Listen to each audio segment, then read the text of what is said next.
1971 মুক্তিযুদ্ধে পিরোজপুরের সুখরঞ্জন বালির ভাই বিশাব আলী পাকিস্তান হানাদার বাহিনীর হাতে নির্মমভাবে নিহত হন। হত্যাকাণ্ডের ঘটনায় আন্তর্জাতিক অপরাধ ট্রাইব্যুনালে মামলায় অভিযুক্ত করা হয় মাওলানা দেলাওয়ার হোসেন সাঈদীকে।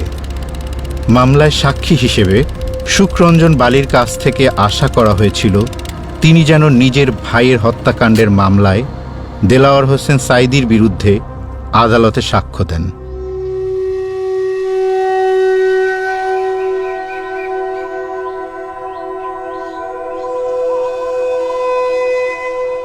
আমার নাম হলো সুখরঞ্জন বালি।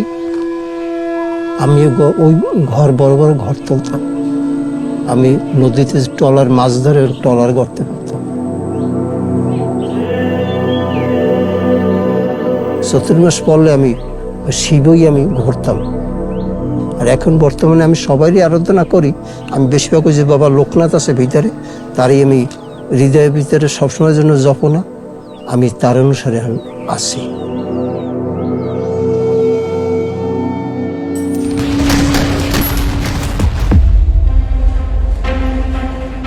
এখন 1971 সালে যে বিবরণ হয়েছে, তখন পশ্চিম পাকিস্তানওয়ালারা আমার ভাইকে মারছে।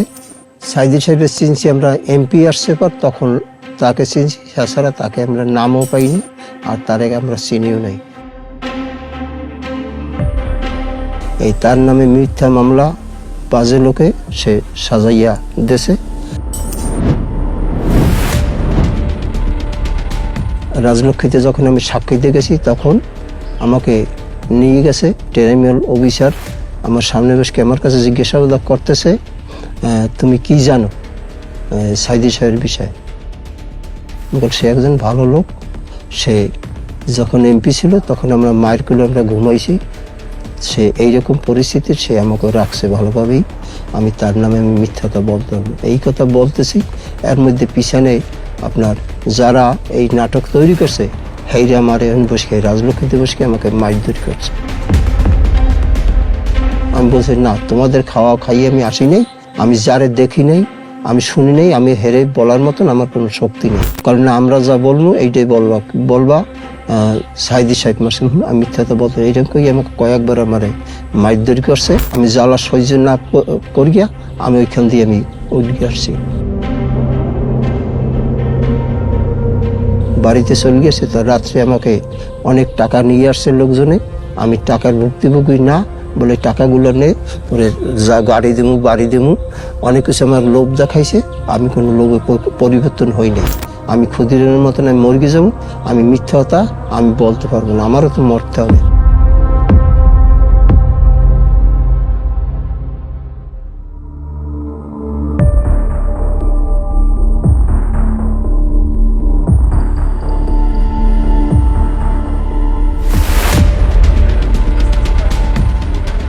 আমার যখন গাড়িতে আমার ব্যারিস্টার ছিল মিজানুর রহমান, আরও একজন ব্যারিস্টার ছিল, সামনের গাড়িতে ছিল মাসুদ সাঈদী। এই তখন আমার গাড়ি যাওয়া দেখিয়া গেটের দরজা আটকাই ফেলাইছে। আমি এর ভিতরে আমার ব্যারিস্টার ছিল, সে বলছে গাড়ি যাবে না কেন? যাবে না, দরকার আছে, এই কথা বলছে। শেষ মেহিনে আমার এক ব্যারিস্টারের লাম গিয়া তর্ক বিতর্ক করতেছে, দুই ব্যারিস্টারের মাঝে ছিল, আমাকে তখন লামাইছে, ঘাট ধরিয়ে লামাইয়া আমাকে চর মারছে। চর মারার পরে এই তো এই জিনিস যদি আটকাই রাখতে পারি তাহলে আমাদের সব কিছু আমাদের ফয়সালা হবে। তখন এই কইয়া আমাকে ঘাট টানতে আমাকে নিয়ে গেছে পিছনের। প্রকাশ্য দিবালোকে সকাল 10:15টার সময় ট্রাইব্যুনালের গেট থেকে লয়ারের গাড়ি থেকে সাক্ষীকে নিয়ে বেমালুম অস্বীকার করা হবে। নেওয়ার পরে পিছনে ফাঁকা যে ট্রাক গাড়ি এইতে আর কি টানিয়ে উঠাইয়া আমার মুখ কালো কাপড় দিয়ে আমার আটকাই ফেলাইছে। আটকাই হেলানোর পরে আমি কোন দিকে আমাকে নিয়ে গেছে তা আমি দেখি নাই।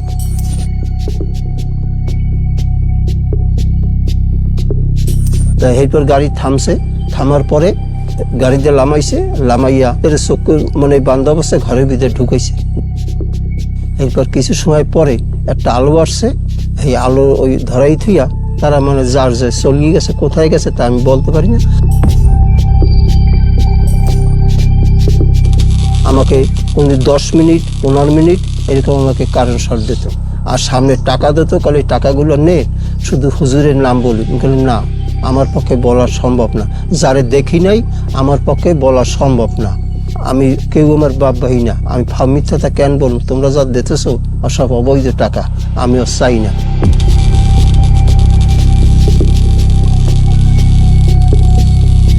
আমি অসুস্থ, মানে ওই ভিতরে যে কারেন্ট শর্ট দিয়েছে আমি হাঁটতে পারতাম না, মানে আমি উড়ি আর ওই পড়িয়ে যাইতাম।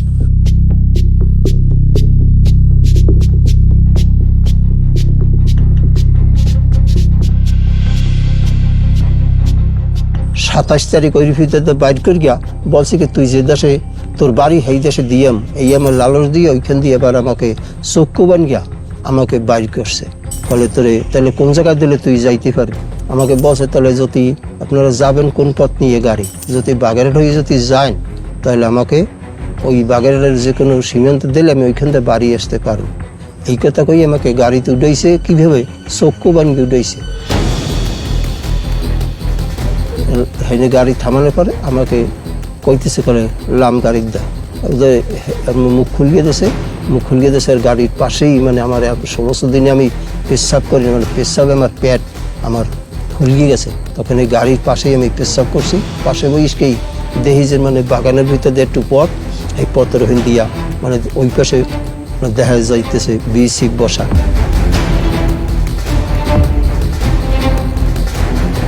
হাঁটবি কিনা হাঁট, আমি বললাম না আমি হাঁটবো না। আর সে আমার জ্বালা না দিয়া আপনারা আমাকে গুল্লি দিয়ে মারিয়ে ফেলেন, আমি সামনে আমি যাইত না। তখন তারা আমাকে দুইজন মানুষের ঘাট ধর গিয়া আমাকে নিয়ে বিএসএফের হাতে নিয়ে দেশে দেওয়ার পরে আমাকে ওখানে বসে নেওয়ার সাথে সাথে আমাকে দুই কান কাছাইয়া মাইট ঘেটে করে ঘুষে দিয়ে ফেলাইয়া পিঠ ঢালাই হের পর হালাইয়া মানে আমাকে লাতি আর লাতি আমার পিঠ মোড়া দিয়ে অপুষ্মা দিনে পিঠ মোড়া দিয়ে বান গিয়া আমাকে এইরকম মোটা বেতের লাড়ি দিয়া পিটাইছে। মানে আমাকে অনেক মার গিয়ে না, আমি ব্যাপারটা আমি নিজে ইচ্ছা করি আসিনি। তবু মানে হেরা বলতেছে হিন্দি ভাষায় আর আমি বলি বাংলা, মানে কেউ কথা কেউ বুঝিনি। আমাকে মারছে অসম্ভব মার।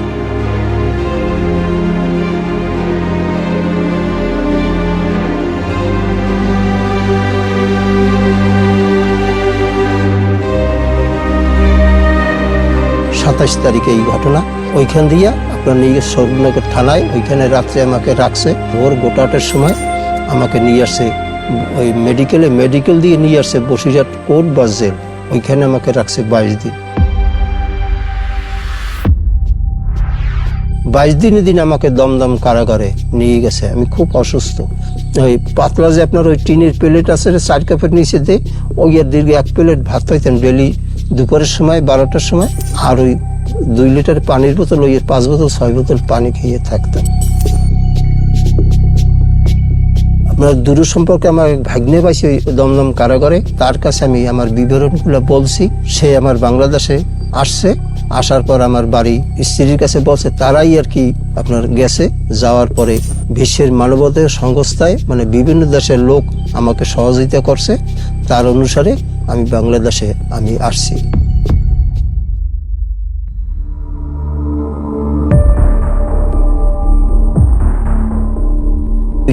বাঁধছে সিকেল দিয়া, ওই সিকেলের মাংস সব কাঁচাই গেছে। এই অবস্থা। আর এই জয়েন্টটা ধর নেই ইংরেজ মুখ করতে মাসে একটা ইংরেজের দাম আছে 1200 টাকা, নাইলে হাত দিয়ে আমি ভাত খাইতে না।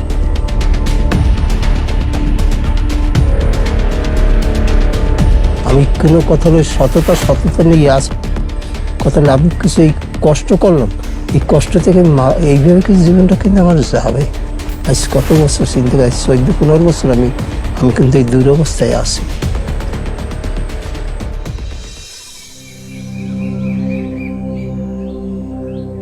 ঘর কিন্তু আমার হাতে কিন্তু উঠেছি, সিডার বন্যার পর উঠেই আমি 1 সপ্তাহ থাকতে পারিনি। এই যে আরো আর মায়ে মানে হাইউত আসে, সেও কিন্তু মারা গেছে।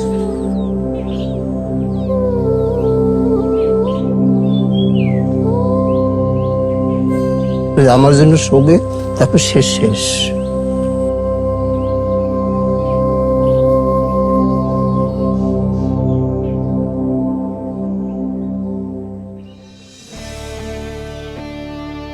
আমি একজন হিন্দু মানুষ। আমি জীবনে বাজি রেখে আমি হুজুরের মানে বাঁচানোর জন্য আমি চেষ্টা করছি। আমি অনেক নির্যাতন আমি খাইয়েও আমি দাঁড়াইয়াছি।